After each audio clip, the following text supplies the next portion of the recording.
And the world's greatest conspiracy theory with more than 500,000 websites? At number 1, it's mind control.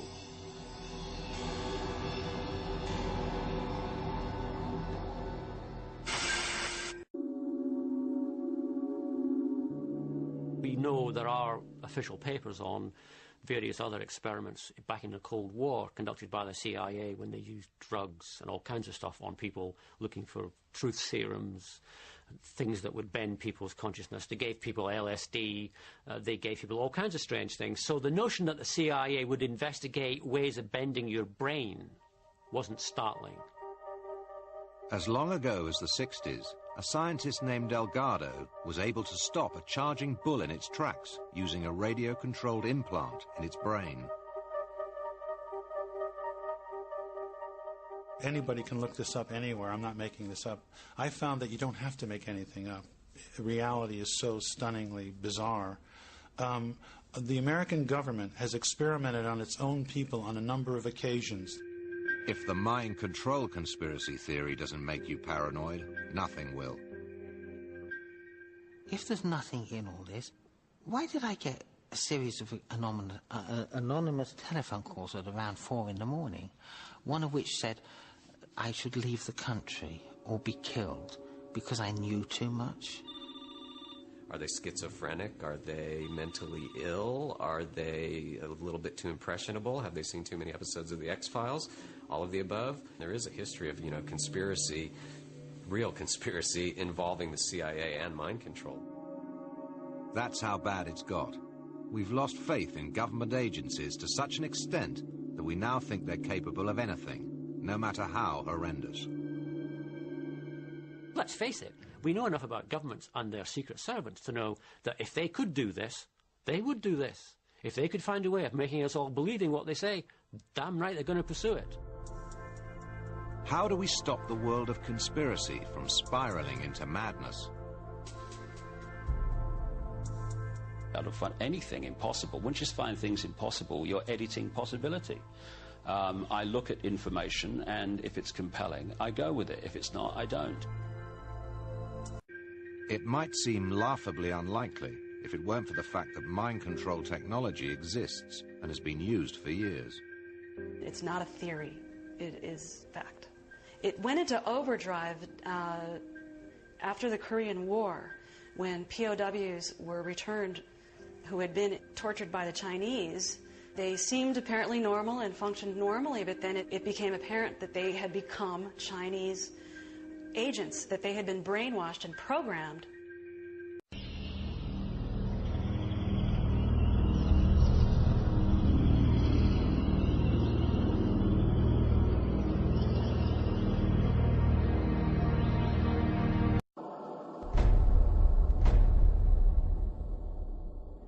In covertly recorded off-air transmissions from the Bush-Clinton presidential election campaign in the 1990s, we can see that Bill Clinton was nothing more than a puppet to the puppet masters which placed him in the White House.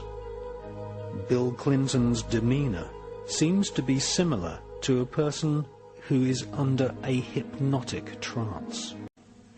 Where from the point of view I had, they certainly were friends, and they didn't recognize any party lines between them. That's something for the, a smoke and mirrors illusion for the public. It's not something they adhere to because they had exactly the same agenda, and that was for bringing in this new world order. From 1945 and the end of the war through 1989 and the end of the Cold War, we had a worldview. Republican and Democratic presidents alike, from Harry Truman to George Bush, stood for freedom and stood for certain propositions that would make America strong and healthy and grow the middle class and shrink poverty and stand against communism. And after 1989, President Bush said, and it's a phrase that I often use myself, that we needed a new world order. So I wanted to finish the thought here. It's the one break we have to hit live. It's been around the world, but hard to believe we're being watched in 151 countries. Crazy. Ted Turner changed the world. big fan of yours. He would serve you at that.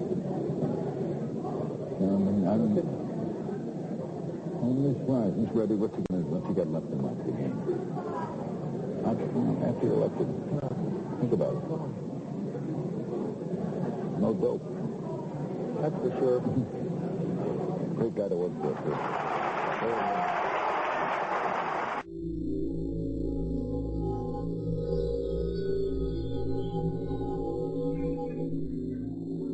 Remember that every single man, woman, and child in the state of South Carolina awakens to a freer, safer world because of George Bush.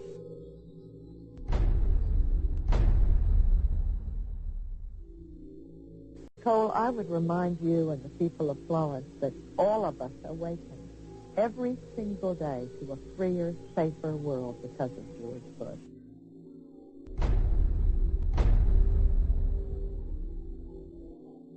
They themselves awaken every single day to a freer, safer world because of George Bush. You're lying. I'm not lying. He was really on the bus? I said it might have been on the bus. I don't know. That's like a new movie and stuff. Baby, that movie is... I watched it fucking 4 months ago on DVD. Where have I been? Where have I been? Where have I been? At this point, Edward Bernays was living in New York. In the 1920s, he had invented the profession of public relations and was now one of the most powerful PR men in America. He worked for most of the major corporations and advised politicians, including President Eisenhower. Like his uncle Sigmund, Bernays was convinced that human beings were driven by irrational forces. The only way to deal with the public was to connect with their unconscious desires and fears. Bernays argued that instead of trying to reduce people's fear of communism, one should actually encourage and manipulate the fear, but in such a way as it became a weapon in the Cold War. Rational argument was fruitless. What my father understood about groups is that they are manipulable, they're malleable, and that you can tap into their deepest desires or their deepest fears and use that to your own purposes. As a layperson, perhaps you can enlighten me. What therapeutic effect would the type of experiment that I just described have on a patient? Well, the therapeutic effect would be indirect. Was this patient aware that she was being given LSD? Yes, I mean, they were told that they would be given some medications, and they should have... Specifically LSD? Well, we told them, I don't think that they would have even known what LSD was then at the time. They were told that they would be given some medications which might make them feel worse. Dr. Monroe, what do you think the Army Chemical Corps was looking for in all of this testing? They were looking for an incapacitating agent. Hypnosis, isolation, and deprivation of sleep. Army documents obtained by ABC News refer to this interrogation as conventional. Despite this severe questioning, Army intelligence was getting nowhere with Thornwell, and it was decided to slip him LSD. By far, the most chilling experiments we have uncovered took place at this Gothic estate known as Ravenscrag, halfway up Mount Royal in Montreal. It now houses the Allen Memorial Institute of Psychiatry of McGill University. It was here that the CIA funded a series of experiments, severe experiments, the details of which have never been made public. A joint investigation by John Marks and ABC News finds that this was the closest experimentation to brainwashing that has yet been disclosed. The work was done by the Institute's then director, Dr. Ewan Cameron.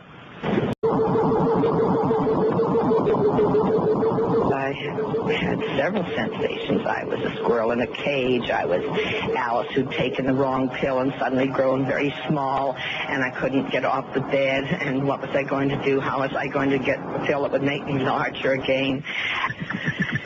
And at least once, and sometimes 3 times a week, So Dr. Cameron came in the morning and administered the drug, and we were off. And then the drug began to take hold very rapidly because it was an IV injection. And I thought, what in hell is that? The work of this man, CIA Chief Psychologist John Gittinger, that will provide a significant breakthrough. He devised a personality assessment system that comes close to being able to predict how humans will behave. What exactly is the personality assessment system you devised?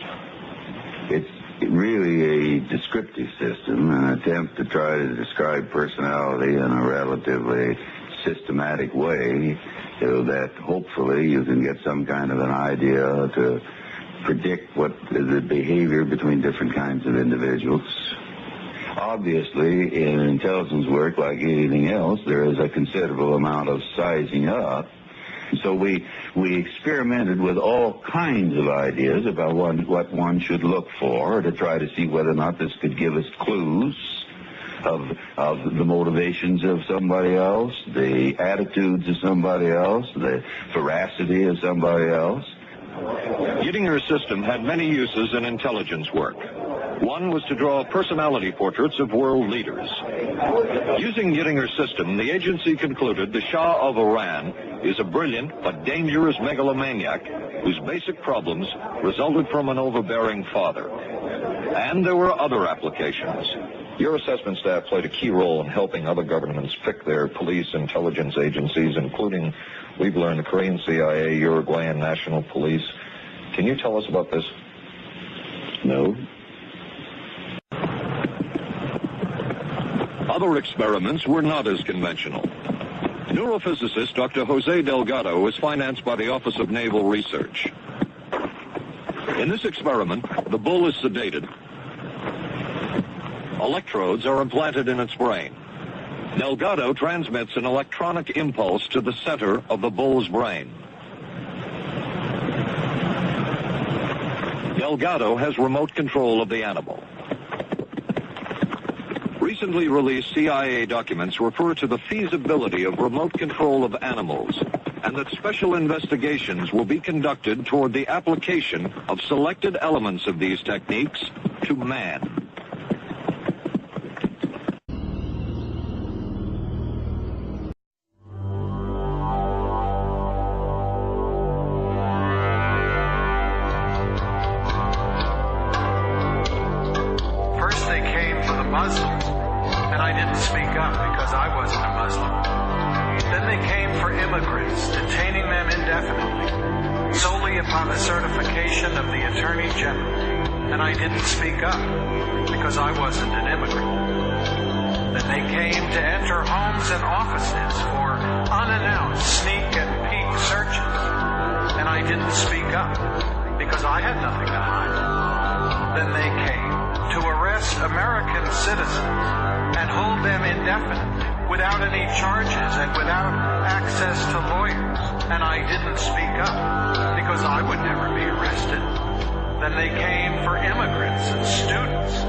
So now that you've seen where bananas come from before they reach your table, our journey to Banana Land is ended.